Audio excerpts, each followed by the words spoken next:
Con este vídeo quiero aclararos algunas dudas que habéis tenido varios de vosotros en los glosarios 9 y 10. El glosario 9 estaba dedicado a la lógica, y en este glosario algunas personas han tenido dificultades para entender lo que es una tautología.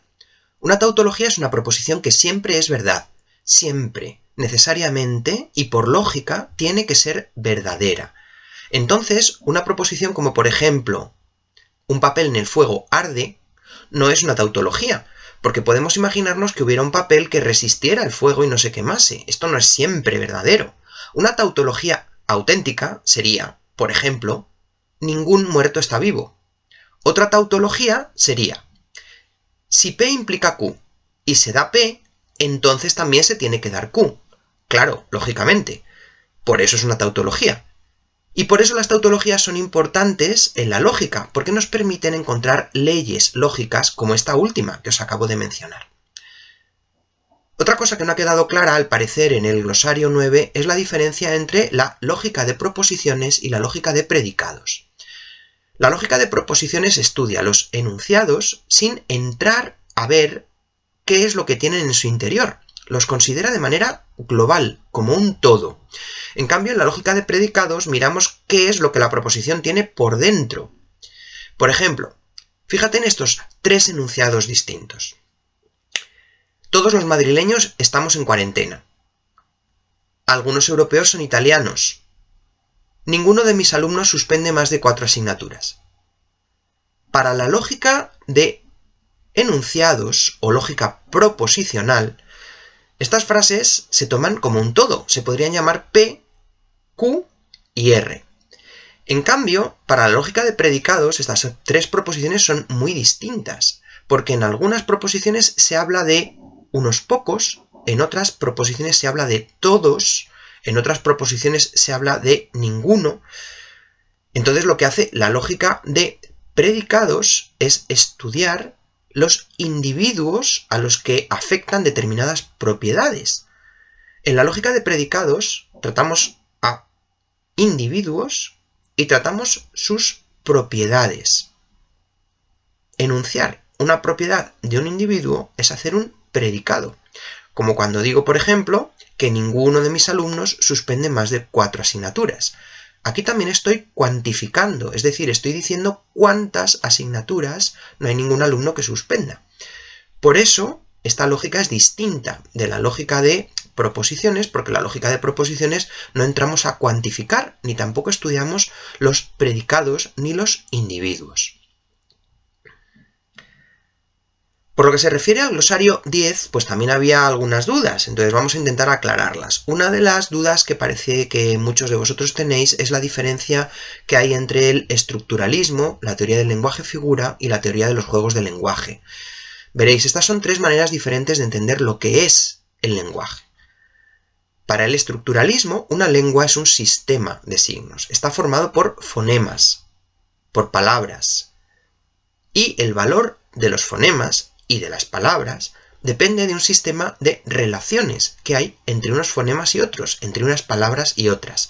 Cada signo lingüístico para el estructuralismo cobra valor porque se opone, se contrasta con otros signos lingüísticos y ese contraste, esa oposición, es la que hace que tenga un determinado significado. Una teoría distinta es la teoría del lenguaje figura, que es la que enuncia Wittgenstein en su obra Tractatus Logico-Philosophicus. Lo que dice Wittgenstein en el Tractatus es que el lenguaje se puede entender como si fuera un mapa que intenta dar una representación de la realidad. El lenguaje es una especie de figura, de mapa, de representación de lo que las cosas son, porque para el primer Wittgenstein, el Wittgenstein del Tractatus, el lenguaje intenta reproducir los hechos que configuran el mundo. Wittgenstein en el Tractatus cree que el lenguaje es un conjunto de proposiciones que para tener significado deben referirse a un hecho posible. Por eso, para Wittgenstein en el Tractatus, el lenguaje está constituido por proposiciones. Para él, el lenguaje equivale al conjunto de todas las proposiciones que tienen sentido. En una etapa posterior de su vida, Wittgenstein se dio cuenta de que esta visión que había defendido en el Tractatus era un poco limitada, porque se reducía a considerar que el lenguaje estaba formado por proposiciones, cuando en el lenguaje podemos hacer muchas más cosas que afirmar o negar hechos. Por eso, más tarde, el segundo Wittgenstein lo que dirá es que el lenguaje puede servir para muchos usos diferentes. Esto es lo que se llama la teoría de los usos del lenguaje o la teoría de los juegos del lenguaje. Con el lenguaje podemos hacer muchas cosas, igual que con una baraja de cartas podemos hacer muchas cosas. Podemos inventarnos reglas nuevas. Claro, con una baraja de cartas podemos jugar al mus, podemos jugar al tute, podemos jugar al póker, podemos jugar a un solitario, depende de las reglas, depende de lo que queramos hacer con las cartas. Pues lo mismo pasa con las palabras. Yo con las palabras puedo afirmar cosas, pero también puedo ordenar, o puedo suplicar, o puedo rezar, o puedo hacer un poema. Entonces, el uso de las palabras no es unívoco, sino que depende de lo que hagamos con ellas, y ese es su significado. El significado de las palabras es el uso, para el segundo Wittgenstein. Por último, en el glosario 10 había alguna confusión también entre la diferencia que hay entre falacias formales e informales. Una falacia formal es un error lógico que se puede descubrir haciendo la tabla de verdad, porque las falacias formales se pueden formalizar, se pueden expresar en un lenguaje de la lógica simbólica, sin frases, sin palabras, solo con símbolos. En cambio, las falacias informales no se pueden formalizar, o sea, no se puede hacer una tabla de verdad para ver si son falacias o no. Por eso, las falacias informales no siempre son razonamientos erróneos. Depende del contexto, depende de la situación. Un ejemplo. Un ejemplo de falacia formal es la siguiente. Si tú estudias, apruebas. ¿Has aprobado? Por lo tanto, has estudiado. Esto es una falacia, porque tú puedes haber aprobado por otros motivos, por ejemplo, porque hayas copiado. O porque te hayas sabido eso por casualidad o porque has tenido suerte. Esto se puede comprobar. Si sabes hacer la tabla de verdad, te darás cuenta de que no siempre aparece un 1 y por tanto esto no es una ley de la lógica. Lo cual quiere decir que es una falacia informal. Sin embargo, con las falacias informales esto no es así. Un ejemplo de falacia informal es el argumento de autoridad. Esto es así porque lo dice una persona importante o prestigiosa.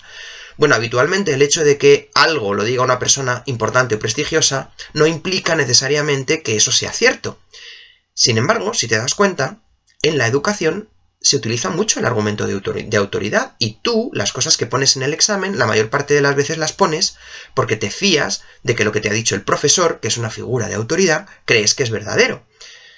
Entonces, ¿cuándo podemos fiarnos de que lo que dice cierta persona prestigiosa es verdad? Hay veces en las que sí, hay veces en las que no. Hay veces en las que esto es una falacia, es decir, es un razonamiento erróneo, y hay otras veces en las que no. Por eso, ¿cuándo es una falacia? Es una falacia cuando lo que nos dicen las premisas no aporta suficiente información como para poder apoyar la conclusión. Esto me lo dijo mi amigo Juanito y por lo tanto tiene que ser verdad. Vale. ¿Y cómo de importante o de fiable es tu amigo Juanito? Tu amigo Juanito es un experto en la materia, entonces quizá no sea una falacia. Tu amigo Juanito está dando simplemente su opinión igual que tú o que yo, entonces quizá sí que sea una falacia. Y por eso las falacias informales pueden ser razonamientos erróneos o no, dependiendo de la situación.